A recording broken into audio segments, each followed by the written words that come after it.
The fact of the matter is there's a lot of what I'll call alternative type assets that are very appropriate. The illiquidity of those assets, sometimes they arrive at the decision that they can't contribute those assets because of that characteristic. The fact of the matter is that things like real estate, private equity interests, and hedge funds are very appropriate to contribute to charities.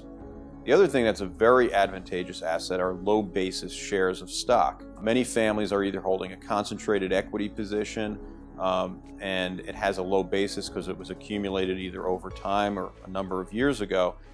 There's two aspects of that. One, the charity loves that type of an asset because it typically has a very easily ascertainable fair market value because it's a marketable security. And from the family's perspective, if they were to liquidate that asset and not give it to a charity, they would recognize significant capital gains. And in that case, obviously, they will forego that capital gains tax cost by making that charitable contribution directly to the charity.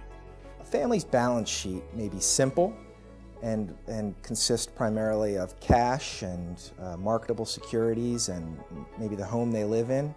Or they might look down at their balance sheet and see that it's more complicated. It may include things like closely held business interests, interests in commercial property, private equity interests.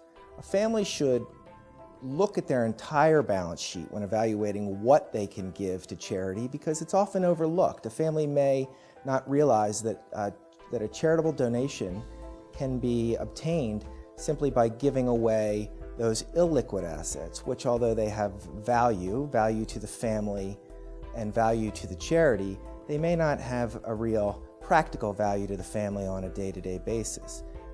Using those assets to contribute those to charity allows the family to unlock some of that value in the form of a full fair market value charitable deduction, which in turn lessens the family's income tax liability and thus frees up liquid assets for the family's use.